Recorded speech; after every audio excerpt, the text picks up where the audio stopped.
Today I'm vacuum sealing, and since a lot of people had questions about how this little vacuum sealer worked, I thought I'd do a video. Now with the food saver type of vacuum sealer, when you put a bag into that slot, a bar drops down and clamps down onto the bag. Then the vacuum is on the back side of the bar, and in order to pull a vacuum past that bar, you have to have those special channel type bags. With the little vacuum sealer, the vacuum ends up in front of the bar, so you don't need channel bags. You can use any type of bag that is capable of holding a vacuum. That's to say, you couldn't use a sandwich bag because a sandwich bag won't hold a vacuum. But the bags of cheese that you buy in the store, those bags are capable of holding a vacuum. So when I buy those, I'll cut that Ziploc edge off of it, put the bag of cheese in here, and I vacuum seal it and then put it in the freezer. So I'll show you how this works. I'm vacuum sealing soap because soap tends to evaporate.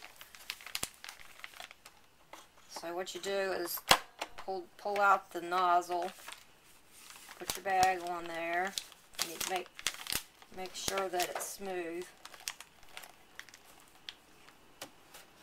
Close the door. Turn on the machine.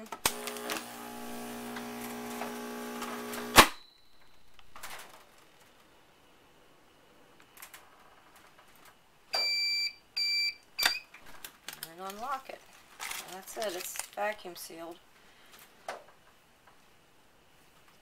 as you can see, these are quart bags that I cut down. I've used the other half for something, I don't remember what, but they're just regular clear bags, and they're so much cheaper than the food saver bags. Here's a quart size bag. That's what I use, 3 ml quart size. I have food that I've vacuum sealed 2 years ago. It's still holding up fine. And in order to save on bags, if I only need, something for bars of soap, I'll cut the bag in half and use half, make my own bags. But they run about 8 cents a piece. And I bought the machine from a website called Sorbent Systems. The machine, I believe, is $99, and if you buy $50 worth of bags, then they'll take $15 off the machine. So it ends up $85. The bag, I saved so much on the bags, it was worthwhile to buy this little machine. This little vacuum sealer can be kind of tricky to work with, and it takes a bit of practice. If the food is too far away from the nozzle, then the bag will collapse around the nozzle, and it won't pull a vacuum. So you need to keep the food up closer to the nozzle. If I tried to vacuum seal it with the food that far away from the nozzle, it wouldn't work. So what you want to do is try to push the food up closer to the nozzle so that the bag won't be able to collapse upon itself. Let's see if I can do this with one hand.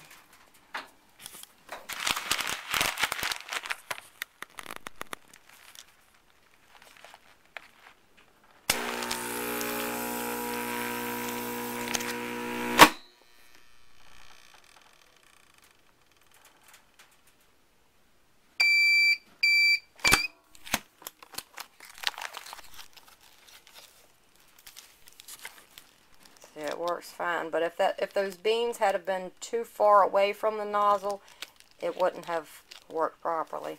It just takes a little practice. It can be a little bit frustrating at first with this machine, but I've been real happy with it. Some foods have sharp edges, like corn or rice, and when you vacuum seal them, sometimes they'll puncture the bag and you'll lose your seal.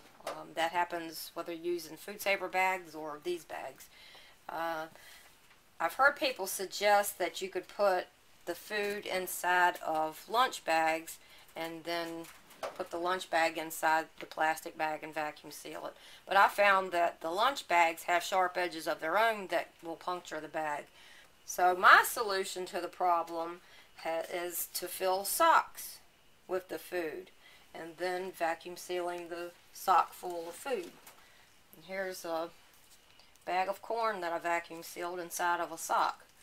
And the sock is always reusable. After you use up this bag of food, you can wash the sock and vacuum seal with it again, or you could even wear them if you wanted to. I get these socks from the Dollar Tree. They're 3 pair for $1. They're mighty thin. I don't think I would wear these socks, but they're fine for vacuum sealing. Another advantage to this vacuum sealer is that you can vacuum seal powdery foods with it. And it's a bit tricky to do, but I'll show you how you can do it. I have flour in the bag, and you have to make sure that there's no flour up around where the seal will be, or else the flour will break your seal. Put the bag on the nozzle. And I take a strip of a paper towel here.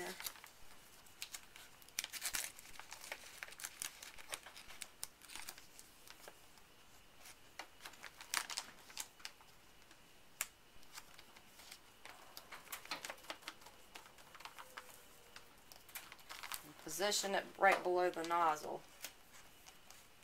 This keeps the bag from collapsing around the nozzle. If it does that, then it won't pull any more air. This allows you to keep the flour a safe distance from the nozzle. If the flour is up at the nozzle, it'll be sucked through the machine.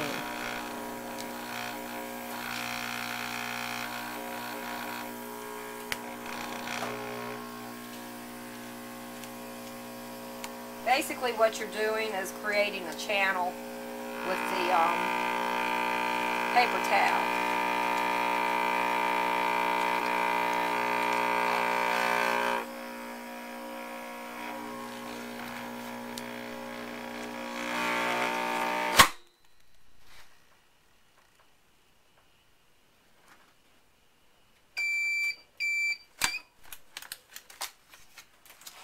And there you have it. Vacuum sealed flour.